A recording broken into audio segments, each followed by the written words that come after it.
તો વિદ્યાર્થી મિત્રો, આપણે થર્મોડાયનેમિક્સની અંદર થર્મોડાયનેમિક્સનો પ્રથમ ક્રમનો નિયમ આપણે ભણી ગયા છીએ. તો એને ખાલી આપણે રિવાઇઝ કરી લઈએ. તો એનું એક મેથેમેટિકલ સ્વરૂપ આપણે ભણ્યા હતા, that is delta Q minus delta W અને which is equal to delta U. તો એમાં ડેલ્ટા ક્યુ શું છે? તો ડેલ્ટા ક્યુ હંમેશા યાદ રાખવાનું છે તમારે ઉષ્મા ઉર્જામાં થતો ફેરફાર.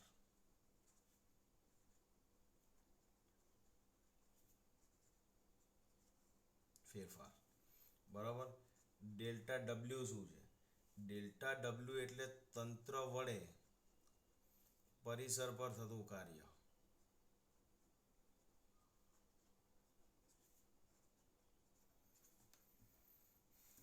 અને ડેલ્ટા યુ એટલે આપણે એને કહીશું આંતરિક ઉર્જામાં થતો ફેરફાર.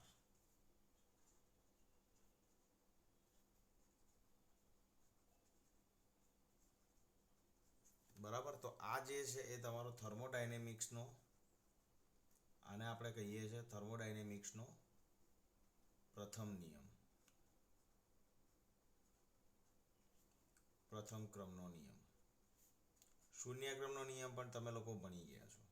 શું હતો શૂન્ય ક્રમનો નિયમ? ફટાફટ રિવાઇઝ કરાવી દઉં તમને લોકોને કે જ્યારે કોઈ તંત્ર એ અને બી એ કોઈ તંત્ર સી સાથે ઉષ્મીય સંતુલનમાં હોય તો તંત્ર એ અને બી બંને એકબીજા સાથે ઉષ્મીય સંતુલનમાં છે તેમ કહેવાય.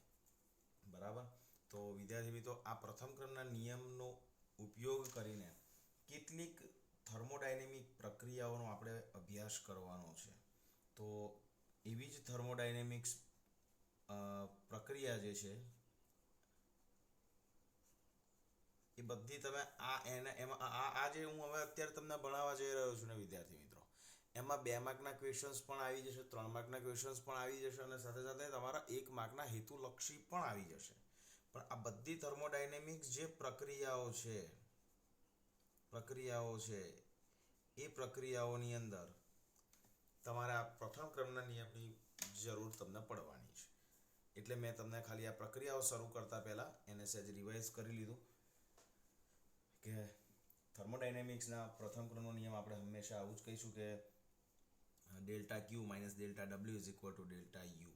એટલે કે જ્યારે તંત્ર વડે શોષાતી કંઈક ઉષ્મા ડેલ્ટા ક્યુ હોય તો એમાંથી તંત્ર વડે કંઈક કાર્ય થશે અને જે બાકીની ઉર્જા વધશે એ આંતરિક ઉર્જામાં ફેરફાર કરવા માટે વપરાય છે.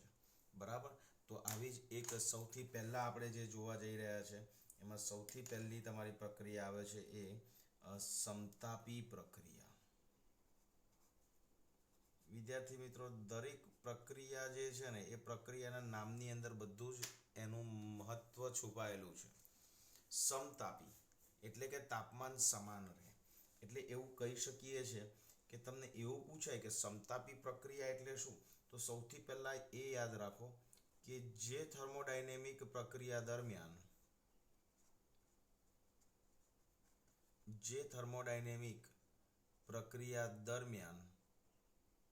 તંત્રનું તાપમાન અચળ જળવાતું હોય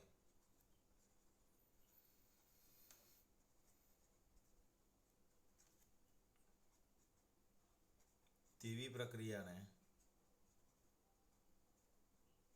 સમતાપી પ્રક્રિયા કહેવાય.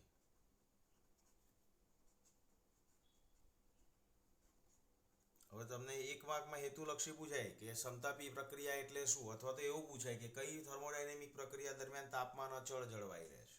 બરાબર. તો તમે આના ઉપરથી આપી શકશો. ઓકે. બીજી વસ્તુ કે આ પણ યાદ રાખજો, થર્મોડાયનેમિક્સની આ તો જે છે એ તમારી વ્યાખ્યા થઈ ગઈ વિદ્યાર્થી મિત્રો. આ વ્યાખ્યા થઈ ગઈ એટલે કે સમતાપી પ્રક્રિયા દરમિયાન તંત્રનું તાપમાન અચળ રહે છે. પણ યાદ રાખજો, સમતાપી પ્રક્રિયા દરમિયાન આંતરિક ઉર્જા પણ અચળ રહે છે.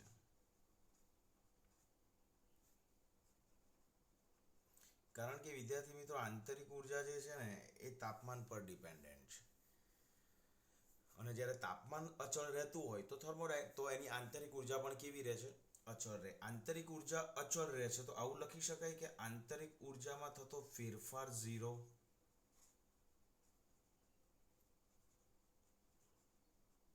એને આપણે કહીશું ડેલ્ટા યુ અને વિચ ઇઝ ઇક્વલ ટુ 0, કારણ કે આંતરિક ઉર્જા અચળ હોય તો ડેલ્ટા યુ 0 હોય. તો તમે જુઓ થર્મોડાયનેમિક્સનો પ્રથમ નિયમ પરથી, થર્મોડાયનેમિક્સના પ્રથમ નિયમ પરથી આપણે આવું શું લખી શકીએ? તમે જુઓ તો કે ડેલ્ટા યુ ઇક્વલ ટુ 0 થાય તો delta Q is equal to delta W થાય. ઓકે, અને delta Q is equal to delta W થાય, દેટ મીન્સ કે ક્યુ ઇઝ ઇક્વલ ટુ ડબલ્યુ થાય. તો ક્યુ શું છે? તંત્ર વડે વિનિમય પામતી ઉષ્મા ઉર્જા છે. તો એ કોના બરાબર હોય? તો કે તંત્ર પર કે તંત્ર વડે થતા કાર્ય બરાબર હોય. દેટ મીન્સ કે આપણે અહીંયા વિદ્યાર્થી મિત્રો આવું લખી શકીએ છીએ કે ક્યુ બરાબર ડબલ્યુ નો મતલબ શું? તો કે મતલબ એટલે કે તંત્ર વડે કે તંત્ર પર થતું કાર્ય ડબલ્યુ કોના બરાબર હોય? ક્યુ બરાબર. તો થતું કાર્ય તંત્ર વડે વિનિમય પામતી ઉષ્મા ઉર્જા બરાબર હોય.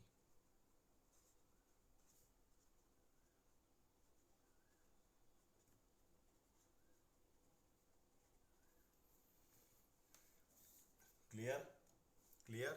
ઓકે. બીજી વસ્તુ આ પણ તમારે યાદ રાખવાનું છે. હવે તાપમાન અચળ હોય તો વિદ્યાર્થી મિત્રો આપણે આવું પણ લખી શકીએ છીએ કે તાપમાન અચળ હોય તો PV is equal to mu RT ની અંદર આપેલ વાયુની મોલ સંખ્યા જો કોન્સ્ટન્ટ હોય, R કોન્સ્ટન્ટ હોય અને તાપમાન પણ કોન્સ્ટન્ટ હોય તો સમતાપી પ્રક્રિયા માટે આપણે આવું લખી શકીએ PV ઇઝ ઇક્વલ ટુ અચળ. યસ, લખી શકાય. We can write like this. So PV equal to અચળ હોય તો P પ્રપોઝનલ ટુ શું થાય? P પ્રપોઝનલ ટુ શું થાય? 1/V. અને P પ્રપોઝનલ ટુ 1/V થાય તો PV નો તમારે આલેખ ડ્રો કરવો હોય વિદ્યાર્થી મિત્રો તો એ આલેખ તમે આવી રીતે ડ્રો કરી શકશો.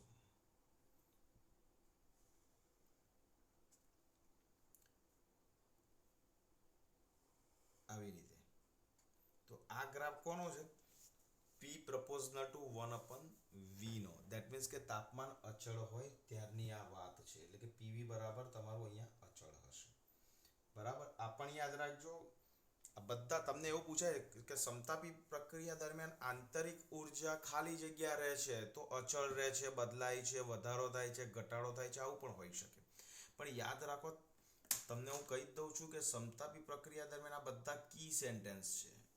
આ અચળ હોય તો ડેલ્ટા યુ તમારો 0 થાય. ડેલ્ટા યુ 0 થાય તો થર્મોડાયનેમિક પ્રક્રિયા દરમિયાન Q બરાબર W થાય. તો યાદ રાખો, સમતાપી પ્રક્રિયા દરમિયાન તંત્ર વડે કે તંત્ર પર થતું કાર્ય તંત્ર વડે વિનિમય પામતી ઉષ્મા ઉર્જા બરાબર હોય. અને PV બરાબર મ્યુ RT, PV બરાબર અચળ, P પ્રપોઝનલ ટુ 1/V. અને તમને એવું પૂછે કે સમતાપી પ્રક્રિયા દરમિયાન P વિરુદ્ધ V નો ગ્રાફ ડ્રો કરો તો એ તમારો આવી રીતે આવશે. કેમ? તો કે એક વધશે તો બીજું ઘટશે. વ્યસ્ત સંબંધ છે તો એ સ્વાભાવિક છે કે P અને V નો ગ્રાફ આવી રીતે જ મળશે તમને. ક્લિયર?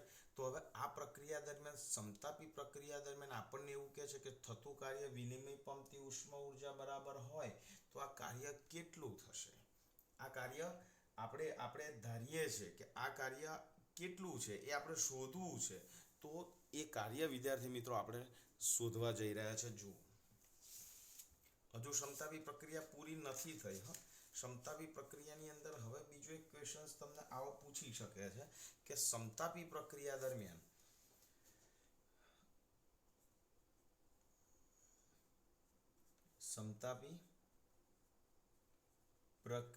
દરમિયાન કાર્યનું સૂત્ર. તો આ કાર્યનું સૂત્ર આપણે તારવવા જઈ રહ્યા છે. એટલે તમને પૂછાય પણ ખરું કે 2 માર્ક 3 માર્કમાં ક્વેશ્ચન્સ બને પણ છે તમારું કે કાર્યનું ઇક્વેશન શોધો. રાઈટ? તો તમારે હંમેશા વિદ્યાર્થી મિત્રો ખાસ આ યાદ રાખવાનું છે કે ધારો કે P દબાણે તંત્રનું કદ Vi થી Vf થાય છે. રાઈટ? કે P જેટલા દબાણે તંત્રનું કદ કેટલું થાય છે? Vi માંથી Vf થાય છે. તો આ માટે થતું કાર્ય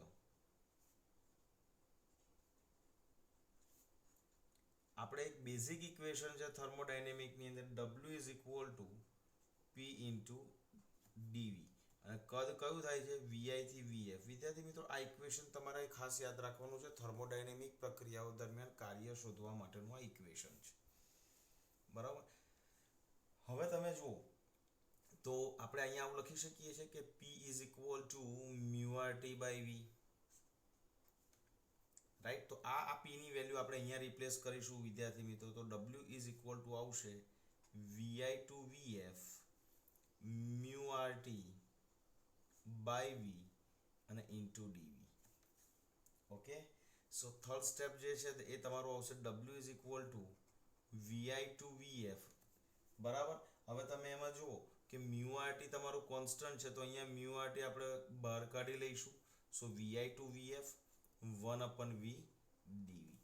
હવે આ પણ યાદ રાખજો, આ એક ઇન્ટિગ્રેશનનો નિયમ છે. Integration of 1/x dx is equal to ln of x. આ એક નિયમ છે ઇન્ટિગ્રેશનનો, રાઈટ. તો એ હું અહીંયા ડાયરેક્ટ પરફોર્મ કરું છું. તો મ્યુ આર ટી કોન્સ્ટન્ટ છે તો 1/v dv નું ઇન્ટિગ્રેશન જે છે ને વિદ્યાર્થી મિત્રો એ નેચરલ લોગેરિધમ ઓફ v થાય અને લિમિટ જે છે એ આપણે અહીંયા મૂકી દઈએ છીએ vi ટુ vf. આ તમારે તમને એવું થઈ શકે ક્યાંથી લાય તો નિયમ છે ઇન્ટિગ્રેશનમાં. જેમ આપણે નિયમ ભણે ને x raise to square dx is equal to x³ / 3, પછી integration of dx is equal to x, sine અને કોસના ઇન્ટિગ્રેશનના જે વિધેયો છે એવી રીતે આ એક પણ એક ઇક્વેશન છે કે 1/v dv હોય એનું ઇન્ટિગ્રેશન ln ઓફ v થાય, રાઈટ. હવે અપર લિમિટ આપણે મૂકીએ છીએ ln એટલે નેચરલ લોગેરિધમ, તો આપણને ખબર છે. સો અહીંયા કૌંસમાં વધશે ln ઓફ પહેલા upper condition vf minus ln of vi. Okay. અને આ ભાગાકારના નિયમ પ્રમાણે જોવા જઈએ તો mu R T into ln અને vf બાય vi લખી શકીએ છીએ આપણને લોગના નિયમ પરથી, right. ln of vf by vi is equal to ln vf minus ln vi આપણે લખી શકીએ છીએ. બરાબર. તો વિદ્યાર્થી મિત્રો આ જે છે ને એ તમારું કાર્ય થઈ ગયું અને આ જે કાર્ય છે કોના બરાબર થાય છે? આ કાર્ય q બરાબર થાય છે. એટલે જે બેઝિક ઇક્વેશન તમને સમતાપી પ્રક્રિયા દરમિયાન મળે છે ને એ આ સૂત્ર તમારા તારવવાનું આવશે. હવે એ પણ યાદ રાખજો, બહુ ડિટેલમાં સમજાવું છું કે પહેલી કન્ડિશન્સ, રાઈટ. અહીંયા લખું છું, જો vf ગ્રેટર દેન vf હોય તો તમે વિચાર કરો કે અંતિમ કદ vf એટલે ફાઇનલ, i ફોર ઇનિશિયલ, જો અંતિમ કદ પ્રારંભિક કદ કરતા વધારે હોય, અંતિમ કદ જો પ્રારંભિક કદ કરતા વધારે હોય તો સમજી લો કે વાયુનું પ્રસરણ થાય, રાઈટ. સો આ કન્ડિશન્સમાં વાયુનું શું થશે? પ્રસરણ થશે. આ કન્ડિશનમાં વાયુનું પ્રસરણ થાય, વાયુનું પ્રસરણ થાય. અને વાયુનું પ્રસરણ થાય ત્યારે હંમેશા યાદ રાખવાનું છે તંત્ર જાતે કાર્ય કરશે એટલે તંત્ર વડે કાર્ય થાય, રાઈટ. અને જ્યારે તંત્ર વડે કાર્ય થાય ત્યારે આવું કાર્ય જે છે એ આપણે ધન લઈશું. સો કાર્ય ધન મળે, રાઈટ. કેમેસ્ટ્રીના નિયમો તમે અહીંયા લાગુ ન પાડતા, યાદ તમારે ખાલી આટલું જ. આ બધા 1 માર્કના MCQ છે કે ભાઈ સમતાપી પ્રક્રિયા દરમિયાન જો અંતિમ કદ પ્રારંભિક કદ કરતા વધારે હોય તો તમને તો આમાંથી ઓપ્શન્સ પણ આપી શકે છે, તમને શું થાય એવું પણ પૂછી શકે છે, વાયુનું શું થાય, કાર્ય કેવું મળે. તો યાદ રાખો અંતિમ કદ જે છે એ પ્રારંભિક કદ કરતા વધારે હોય તો કાર્ય હંમેશા ધન જ મળે, એમાં તમે કશું કરી શકતા નથી. અને જ્યારે કાર્ય ધન મળે ને ત્યારે હંમેશા યાદ રાખજો કે ઉષ્મા જે છે ને એનું શોષણ થાય.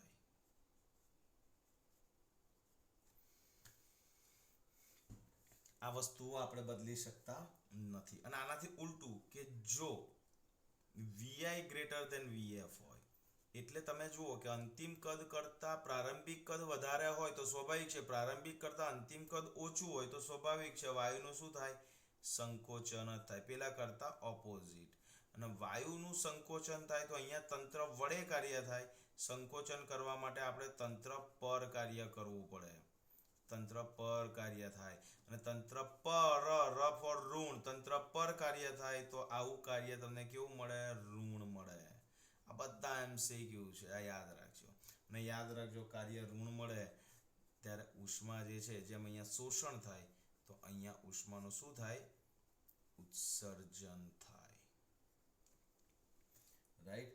તો તમને અહીંયા 2 માર્ક્સ 3 માર્ક્સમાં ક્વેશ્ચન પૂછી શકે છે કે સમતાપી પ્રક્રિયા દરમિયાન કાર્યનું સૂત્ર તારવો. તો તમારે આટલી વસ્તુ, આ ઇક્વેશન્સ અહીંયા તમારે તારવવાનું છે. ધેટ મીન્સ કે અહીંયા તમે લખી શકશો આના ઉપરથી કે તંત્ર વડે કે તંત્ર પર થતું કાર્ય તંત્ર વડે વિનિમય પામતી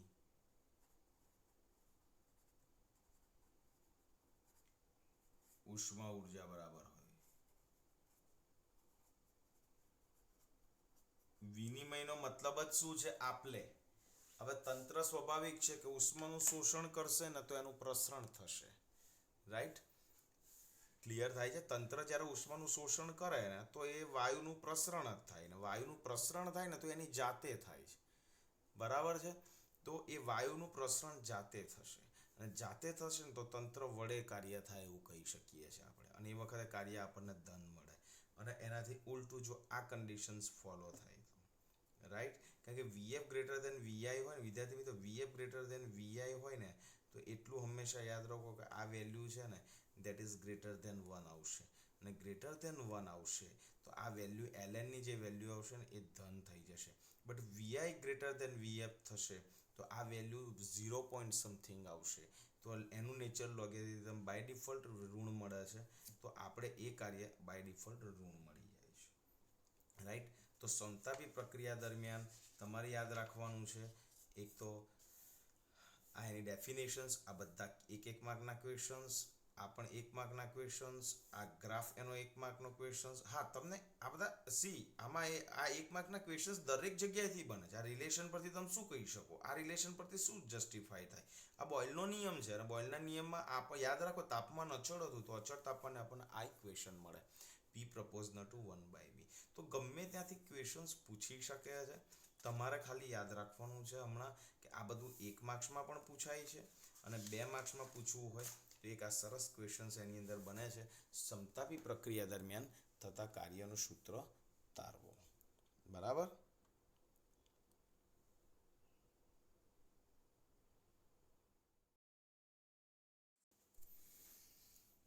ચલો વિદ્યાર્થી મિત્રો, બીજી આવી એક થર્મોડાયનેમિક પ્રક્રિયા છે જે સમતાપી પ્રક્રિયા છે. એવી જ રીતે એક બીજી પ્રક્રિયા છે સમદાબ પ્રક્રિયા. હવે નામ પરથી તમને બધી ખબર પડી જશે કે સમદાબ પ્રક્રિયા જે છે તો આવી થર્મોડાયનેમિક પ્રક્રિયા દરમિયાન તંત્રનું દબાણ અચળ રહે, રાઈટ. તો એની વ્યાખ્યા આપણે લખી શકીએ છીએ કે જે થર્મોડાયનેમિક પ્રક્રિયા દરમિયાન ભાઈ નામમાં જ છે સમતાપી તાપમાન અચળ, સમદાબ દબાણ અચળ, તો બધાની વ્યાખ્યા એક સરખા જ ફોર્મેટમાં આવશે કે જે થર્મોડાયનેમિક પ્રક્રિયા દરમિયાન દબાણ અચળ રહેતું હોય તેવી પ્રક્રિયાને સમદાબ પ્રક્રિયા કહેવામાં આવે છે.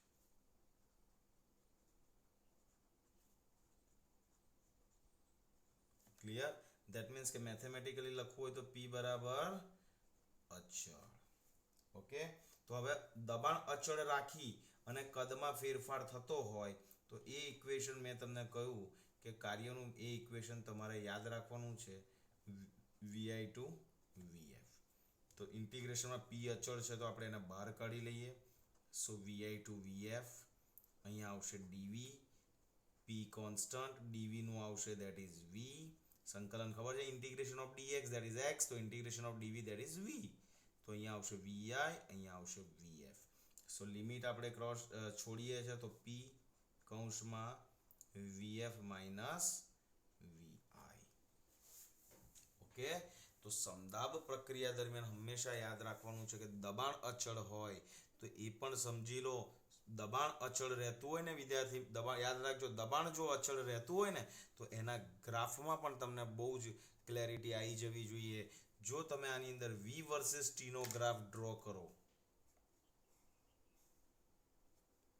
v વર્સિસ ટી નો ગ્રાફ ડ્રો કરવા જાઓ તો પી અચળ હોય ને તો ટેમ્પરેચરમાં ચેન્જીસ આવશે જ, કારણ કે કદમાં ચેન્જીસ આવશે ને તો ટેમ્પરેચર બદલાવવું જ પડશે, કારણ કે પી ચેન્જીસ આવે છે. તો વી સમદાબ પ્રક્રિયા માટે વી વર્સિસ ટી નો ગ્રાફ સુરેખ મળશે, રાઈટ. એવી જ રીતે આપણે એક બીજો ગ્રાફ પણ લઈ શકીએ છીએ અને that is P versus T. So P અને ટી નો ગ્રાફ તમારે લેવો હોય તો દબાણ અચળ છે તો એનો ગ્રાફ આવો આવશે.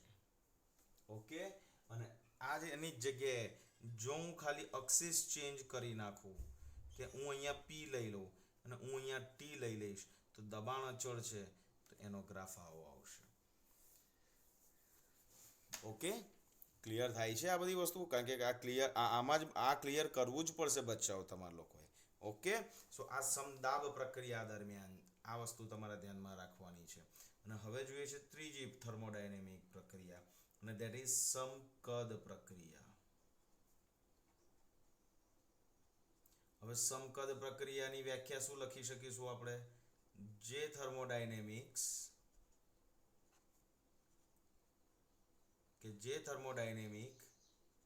પ્રક્રિયા દરમિયાન, વેરી ગુડ, બધાને ખબર પડી ગઈ કે સમકદમાં શું અચળ રહે? કદ અચળ રહે. તો જે થર્મોડાયનેમિક પ્રક્રિયા દરમિયાન કદ અચળ રહેતું હોય તેવી પ્રક્રિયાને સમકદ પ્રક્રિયા કહેવાય. ઓકે, એને કઈ પ્રક્રિયા કહીશું આપણે? સમકદ પ્રક્રિયા કહીશું. તો સમકદની અંદર v that is equal to constant અને v અચળ, તો યાદ કરો કે delta v is equal to 0, કારણ કે જે ક્વોન્ટિટી અચળ હોય તો એ ક્વોન્ટિટીમાં સમયની સાપેક્ષે કોઈ ફેરફાર થાય નહીં, અને એનામાં ફેરફાર ન થાય તો ડેલ્ટા v શું થાય? 0 થાય. અને ડેલ્ટા v 0 થાય તો યાદ કરો સૂક્ષ્મ ફેરફાર પણ કેવો થાય? 0 થાય. ઓકે, ચાલો. હવે v અચળ હોય તો આની અંદર ડેલ્ટા v 0 થાય, ડેલ્ટા v 0 થાય તો dv 0 થાય. તો કાર્યનું ઇક્વેશન છે integration of p dv vi to vf. એમાં dv 0 થઈ જાય તો વર્ક કેવું થઈ જાય? 0. અને હવે તમે જુઓ કે વર્ક 0 થઈ જાય તો શું થાય? તો કે વર્ક 0 થઈ જાય મીન માટે w is equal to 0 means કાર્ય is equal to 0. અને હવે તમે જુઓ કે કાર્ય શૂન્ય થાય તો આપણી પાસે થર્મોડાયનેમિક્સનો પ્રથમ ક્રમનો નિયમ આપણી પાસે છે. યાદ કરો શું હતો? કે delta Q minus delta W is equal to delta U. તો થર્મોડાયનેમિક્સ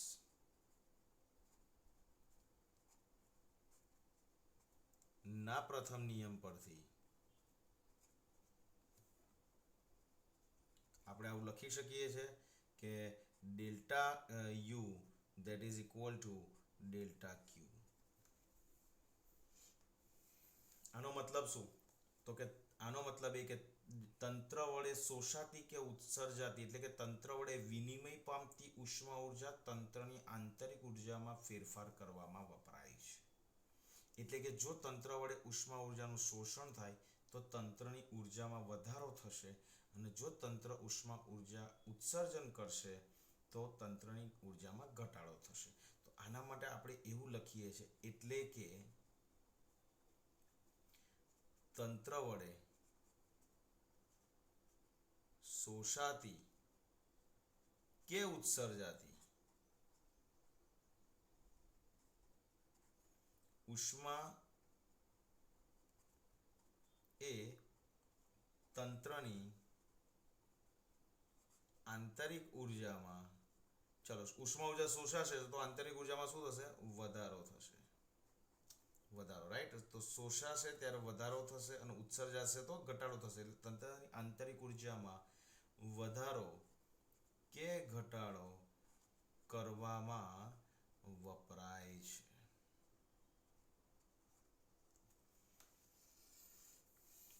એટલે યાદ રાખો, સમકદ પ્રક્રિયા દરમિયાન જો તંત્ર ઉષ્મા ઉર્જાનું શોષણ કરે તો આંતરિક ઉર્જામાં શું ફેરફાર થશે? આવું પૂછાય. સમકદ પ્રક્રિયા દરમિયાન જો તંત્ર વડે ઉષ્મા ઉર્જાનું શોષણ થાય તો આંતરિક ઉર્જામાં શું ફેરફાર થાય? તો જો તંત્ર વડે શોષાશે તો વધારે થશે, ઉત્સર્જાશે તો ઘટાડો થશે, રાઈટ. આ બેઝિક વસ્તુ તમારે ખાસ સમજવાની હતી અને જે મારે તમને સમજાવવાની પણ હતી.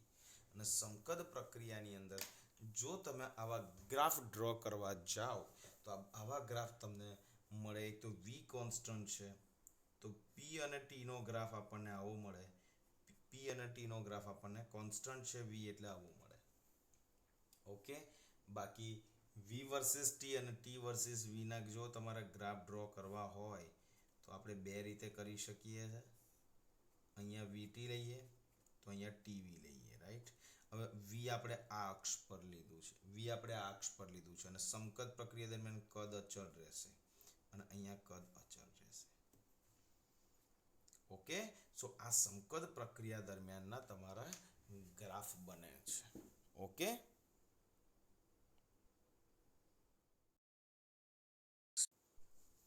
ચાલો. તો વિદ્યાર્થી મિત્રો, ચોથી તમારી પ્રક્રિયા છે એ સમોષ્મી પ્રક્રિયા છે.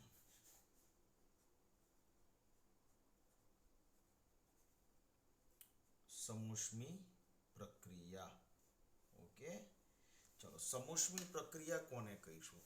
યાદ રાખો, જે થર્મોડાયનેમિક પ્રક્રિયા દરમિયાન ઉષ્મા ઉર્જાનો વિનિમય થતો ન હોય તેવી પ્રક્રિયાઓને સમોષ્મી પ્રક્રિયા કહીએ છીએ. એટલે આપણે એની વ્યાખ્યા એવી રીતે લખી શકીશું કે જે થર્મોડાયનેમિક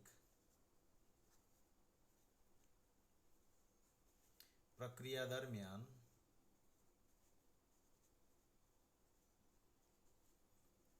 ઉષ્મા ઉર્જાનો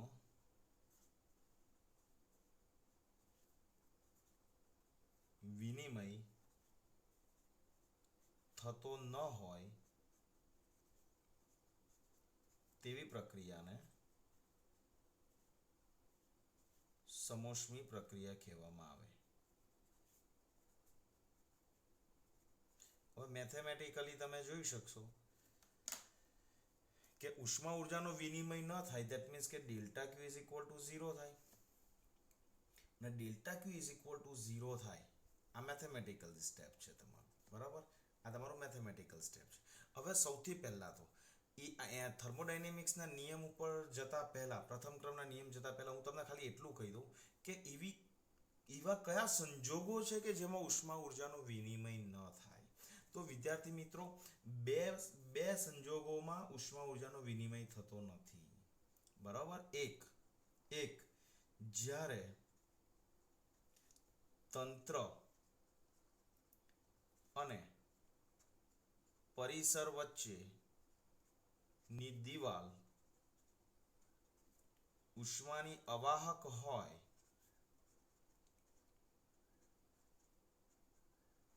ત્યારે ઉષ્મા ઉર્જાનો વિનિમય થતો નથી. અને બીજું કે પ્રક્રિયા અત્યંત ઝડપી હોય, બરાબર. હવે તમને ખબર છે, તમે આ પહેલું જે છે તંત્ર અને પરિસર વચ્ચેની દિવાલ ઉષ્માની અવાહક હોય તો એ તો તમને ખબર છે કે ભાઈ થર્મોસ આપણે યુઝ કરીએ છીએ, રાઈટ. અને એમાં ઉષ્માનો ઉર્જાનો વિનિમય થતો નથી, એટલે લાંબા સમય સુધી ઠંડી વસ્તુ ઠંડી ને ગરમ વસ્તુ ગરમ રહી શકે છે. અને બીજું છે પ્રક્રિયા અત્યંત ઝડપી હોય.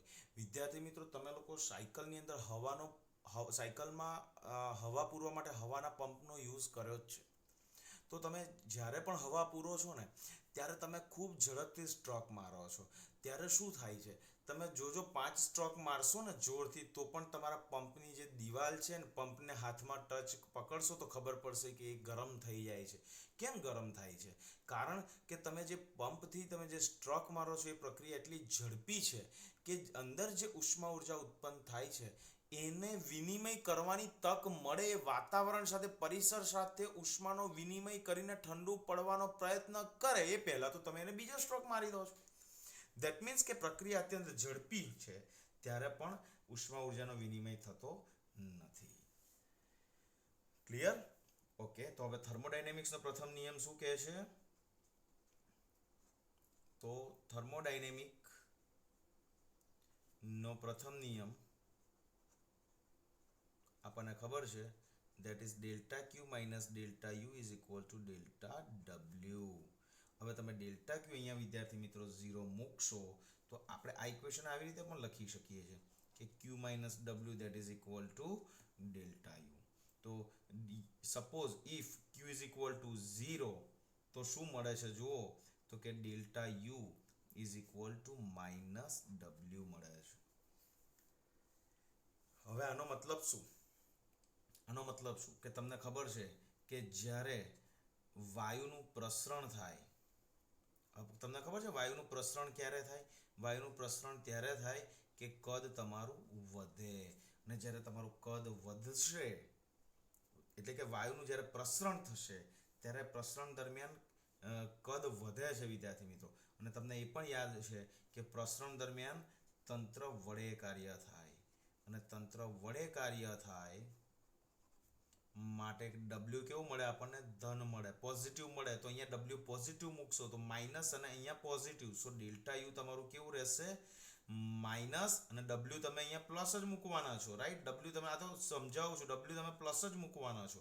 ધેટ મીન્સ કે માઇનસ W જ રહેશે, અને માઇનસ W રહે છે એનો મતલબ તમારે શું કરવાનો છે તો કે આંતરિક જે ઉર્જા છે તમે જુઓ, આંતરિક ઉર્જા જે છે તમારી ઋણ મળશે, અને આંતરિક ઉર્જા તમારી ઋણ મળે તો એનો મતલબ એ કે આંતરિક ઉર્જામાં ઘટાડો થાય.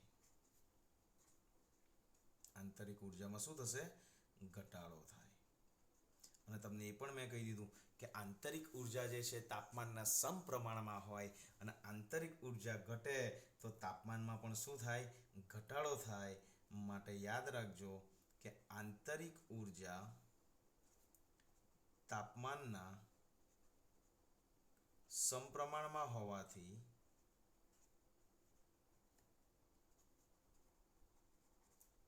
તાપમાન જે છે એ તાપમાન પણ ઘટશે. ક્યારે? વાયુનું પ્રસરણ થશે ત્યારે.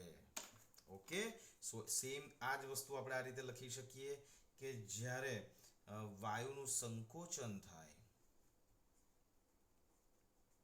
તો વાયુનું સંકોચન થાય તો કદ શું થાય? ઘટે. અને સંકોચન ક્યારે થશે? તંત્ર પર કાર્ય થશે, રાઈટ? તો તંત્ર પર કાર્ય થાય તો W જે છે તમારું કેવું આવશે? ઋણ. So delta U is equal to શું આવશે? માઇનસ એઝ ઇટ ઇઝ, અને કાર્ય કેવું લેવાનું? Minus W. સો અહીંયા આવશે that is plus W. That means કે ડેલ્ટા યુ જે છે તમારું શું આવશે? ધન આવશે. અને ડેલ્ટા યુ ધન આવશે તો આંતરિક ઉર્જામાં શું થશે? વધારો થશે. બધું તમને કામ લાગવાનું છે. બોર્ડની એક્ઝામ, તમારે રેગ્યુલર સ્કૂલ એક્ઝામમાં તો લાગવાનું છે, પણ સાથે સાથે યાદ રાખજો તમને લોકોને JEE નીટમાં પણ કામ લાગવાનું છે. અને આંતરિક ઉર્જામાં વધારો થાય તો અહીંયા આંતરિક ઉર્જા તાપમાનના સમપ્રમાણમાં હોય તો આપણે અહીંયા એવું લખી શકીએ છીએ કે તાપમાનમાં પણ શું થશે? તાપમાનમાં ઘટાડો થશે. તાપમાનમાં શું થશે? ઘટાડો થશે. ઓકે, સો આ સમોષ્મી પ્રક્રિયા, અને સમોષ્મી પ્રક્રિયાનું બહુ જ એક અગત્યનું ઇક્વેશન તમારે યાદ રાખવાનું છે, અને that is PV raise to gamma that is equal to અચળ. અને આ ગેમા જે છે ધેટ ઇઝ તમને ખબર છે ગેમા જે છે એ CP/CV નો ગુણોત્તર છે. ઓકે, સો થર્મોડાયનેમિક પ્રક્રિયા દરમિયાન આ ખાસ તમારે યાદ રાખવાનું છે, અને આ વસ્તુ યાદ સાથે રાખવાનું તો છે એટલે આ જેમ સમતાપી પ્રક્રિયામાં PV ઇક્વલ ટુ અચળ હતું તો સમોષ્મી પ્રક્રિયા દરમિયાન PV raise to gamma is equal to અચળ છે. તો તમે આનો જ્યારે P અને V નો તમે ગ્રાફ ડ્રો કરો છો તો એ ગ્રાફ પણ તમને કેવો મળશે? P અને V નો ગ્રાફ પણ કેવો મળશે? આવો જ મળશે. ઓકે, પણ યાદ રાખજો તમને જ્યારે એવું પૂછે કે બે ગ્રાફ પણ આપ્યા હશે, તમને દાખલા તરીકે ક્વેશ્ચન્સ વિદ્યાર્થી મિત્રો આવો પણ પૂછી શકે. જોજો ધ્યાનથી, હું બતાવું છું.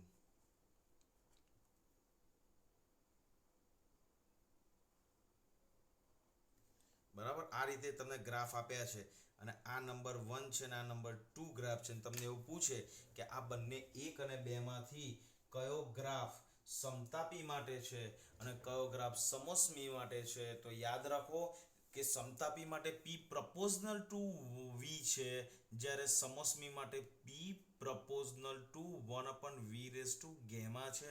સો v પેલામાં v ની ઉપર એક ઘાત હતી, અહીંયા v ની ઉપર બીજી ઘાત છે, તો આ વેલ્યુ જે છે એ તમારી વધી જાય છે. તો આના સમોષ્મી પ્રક્રિયા દરમિયાન જે ગ્રાફ છે એ ગ્રાફનો ઢોળાવ વધારે આવશે. તો આ બીજાનો ઢોળાવ વધારે છે, પહેલાનો ઓછો છે, તો અહીંયા આગળ 1 નંબરનો ગ્રાફ જે છે એ સમતાપી પ્રક્રિયાને રિપ્રેઝન્ટ કરે છે, અને 2 નંબરનો ગ્રાફ છે એ સમોષ્મી પ્રક્રિયાને રિપ્રેઝન્ટ કરે છે. આ પણ તમને આઈડેન્ટિફાઈ કરવાના ક્વેશ્ચન્સ જ્યારે પણ તમને પૂછાય કોમ્પિટિટિવ એક્ઝામમાં કે આપણી રેગ્યુલર એક્ઝામમાં, તો તમને કામ લાગશે. ઓકે, અને જેમ સમતાપી પ્રક્રિયા દરમિયાન આપણે કાર્યનું ઇક્વેશન શોધ્યું હતું, w બરાબર μrt ln કૌંસમાં vf/vi, આ ઇક્વેશન જેવું આપણે તારવ્યું હતું, સેમ એવું જ ઇક્વેશન્સ, કાર્યનું ઇક્વેશન્સ આપણે સમતાપી પ્રક્રિયા દરમિયાન પણ તારવવાનું છે. બરાબર, તો એ આપણે તારવીએ છીએ. તો કેવી રીતે એને તારવવાનું છે એ આખું એનું મેથેમેટિકલ ડિસ્ક્રિપ્શન તમે જુઓ. રાઈટ, સમોષ્મી પ્રક્રિયા દરમિયાન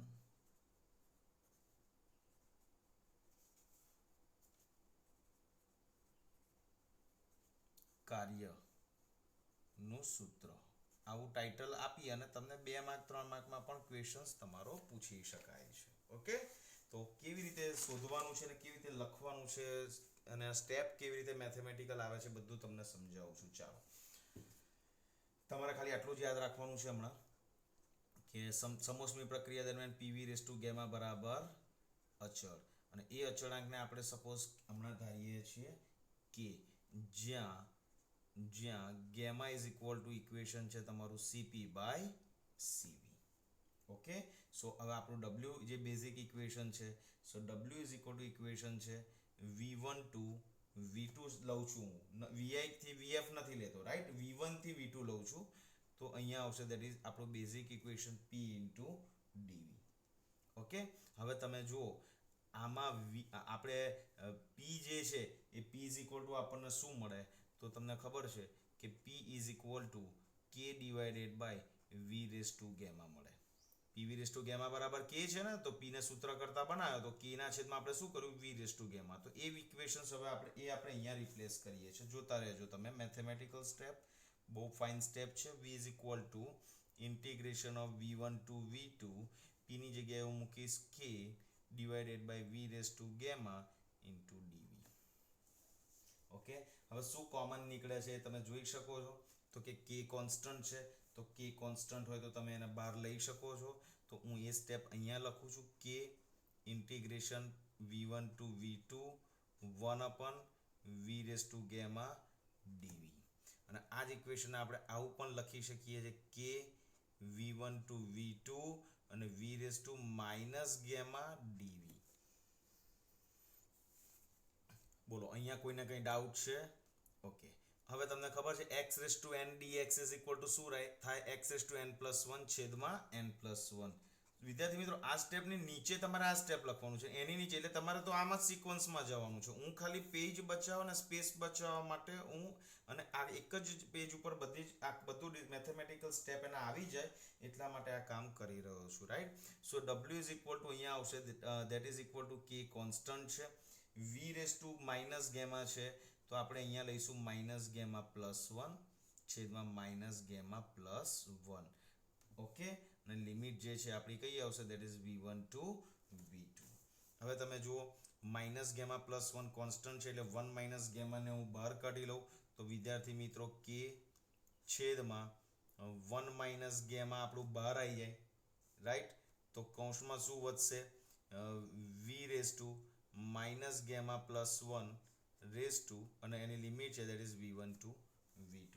તો આને આપણે સિમ્પ્લિફાઈ કરીએ, એટલે કે લિમિટ એની અંદર રિપ્લેસ કરીએ છીએ, તો શું આવશે, દેટ ઇઝ k છેદમાં 1 - કૌંસમાં પહેલા કોણ મૂકીશું, આપણે v2 મૂકીશું.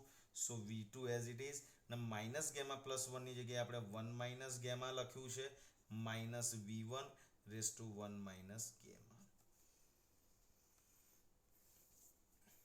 ક્લિયર છે અહીંયા સુધી? ઓકે, હવે બીજી વસ્તુ, જેમ પીવી રેસ ટુ ગેમા બરાબર અચળ છે વિદ્યાર્થી મિત્રો, તો આપણે પીવી રેસ ટુ ગેમા બરાબર અચળ હોય તો આપણે આવું લખી શકીએ કે P1 V1 raise to gamma is equal to P2 V2 raise to gamma is equal to અચળ is equal to P3 V3 raise to gamma P4 V4 raise to gamma. આપણે આમાંથી કશું પણ આપણે મૂકી શકીએ છીએ વિદ્યાર્થી મિત્રો, બરાબર. એના માટે આપણને કોઈ જ પ્રોબ્લેમ નથી. ઓકે, સો હવે તમે આના મેથેમેટિકલ સ્ટેપમાં તમે જુઓ તો કે વિદ્યાર્થી મિત્રો આપણો કોન્સ્ટન્ટ છે, તો કે ની જગ્યાએ હું શું મૂકી શકું તમે વિચારો. તો કે ની જગ્યાએ આપણે એવું મૂકી શકીએ કે P1 V1 raise to gamma કે ઇઝ ઇક્વલ ટુ આના બરાબર અચળાંક ધેટ ઇઝ કે લઈ શકાય ને, રાઈટ. તો કે ની જગ્યાએ આપણે અહીંયા મૂકીએ છીએ P1 V1 raise to gamma. તો સ્ટેપ જોજો, આ કે ની W that is equal to કે ની જગ્યાએ મૂકું છું P1 V1 raise to gamma છેદમાં as it is 1 minus gamma. Conditions ને સ્ટેપ્સ જોતા રહેજો. V2 જે છે એ V2 તમારું રહેશે V2 raise to 1 minus gamma થશે, અને V2 raise two as it is લખી દઉં છું. ચલો એક સ્ટેપ વધારી આપું છું જેથી તમને સરળતા રહે. સો P1 V1 raise to 1 minus gamma, આ એઝ ઇટ ઇઝ મેં લખી દીધું છે, બરાબર. આમાં મેં કશું કર્યું નથી. હવે તમને એવું થવું જોઈએ કે સર તમે અહીંયા P1 V1 raise to gamma કેમ રાખ્યું, P2 V2 raise to gamma કેમ ના રાખ્યું, બરાબર. તમને જો કદાચ આવો કોઈ પ્રશ્ન થાય તો એ સ્વાભાવિક છે, બરાબર. તો એ કેમ એવું લખ્યું છે તમે કોઈ મને કહી શકશે કે કેમ મેં આવું લખ્યું છે, બોલો, બરાબર. તો તમે વિચારજો, હું તમને ડાયરેક્ટ મેથેમેટિકલ સ્ટેપ આપું છું. તમે અહીંયા P2 V2 raise to gamma પણ વિદ્યાર્થી મિત્રો લઈ શકો છો. તો અત્યારે હું આ જ્યારે V2 સાથે જે કંઈ પણ મલ્ટીપ્લાય કરીશ એ હું P1 V1 ના ફોર્મેટમાં મૂકીશ અને P2 V2 ના ફોર્મેટમાં મૂકીશ અને અહીંયા હું P1 V1 ના મૂકીશ. એટલે એક કામ હું કરું છું કે હું અહીંયાથી P1 V1 કાઢી નાખું છું, રાઈટ. હું PV રેસ ટુ ગેમા જ લઉં છું. તો જ્યારે PV રેસ ટુ ગેમાને હું કૌંસમાં લઈ જઈશ તો V2 ની સાથે હું P2 V2 રાખીશ અને V1 ની સાથે હું P1 V1 રાખીશ. આ યાદ રાખજો. એટલે આપણે કોઈ પણ વસ્તુ મૂકી શકીએ છીએ એટલા માટે. સો અહીંયા હું અંદર લઈ જઈશ તો જો PV રેસ ટુ ગેમા બરાબર અચળ છે તો અહીંયા V2 છે તો હું અહીંયા લઈશ P2 V2 raise to gamma into V2 raise to 1 minus gamma minus હવે અંદર જશે P1 V1 raise to gamma અને અંદર જશે V1 1 માઇનસ ગેમા અને છેદમાં શું આવશે 1 માઇનસ ગેમા.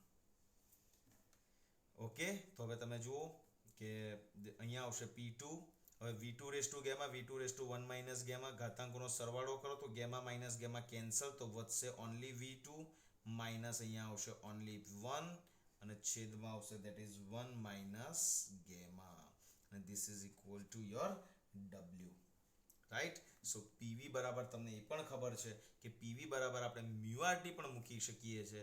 તો P2 V2 ની જગ્યાએ આપણે μRT2 મૂકીશું, આની બરાબર μRT1 મૂકીશું તો અહીંયા આવશે μR કૌંસમાં T2 minus T1 divided by 1 minus gamma. તો આ જે બંને ઇક્વેશન્સ છે એ બંને ઇક્વેશન્સ તમારા સમોષ્મી પ્રક્રિયા દરમિયાન થર્મોડાયનેમિક પ્રક્રિયા જે આપણી સમોષ્મી પ્રક્રિયા છે એ દરમિયાન થતા કાર્યના સૂત્રના બે વિવિધ સ્વરૂપો છે, રાઈટ. આ ઇક્વેશન્સ કઈથી લાયા તો એનું ડિસ્ક્રિપ્શન ખાલી તમને લોકોને અહીંયા સમજાવું છું કે P2 V2 બરાબર મૂકી દીધું μRT2 અને P1 V1 is equal two મૂકી દીધું μRT1 અને આ વેલ્યુ અહીંયા મૂકી છે સમજવા માટે. તમને ડિસ્ક્રિપ્શનમાં મેં ખાલી આ લખી આપ્યું છે. ઓકે, તો આ જે છે સમોષ્મી પ્રક્રિયા દરમિયાન થતા કાર્યના ઇક્વેશન્સ છે. ઓકે, તો આ થર્મોડાયનેમિક આટલી પ્રક્રિયાઓ તમારે ખાસ ભણવાની હતી.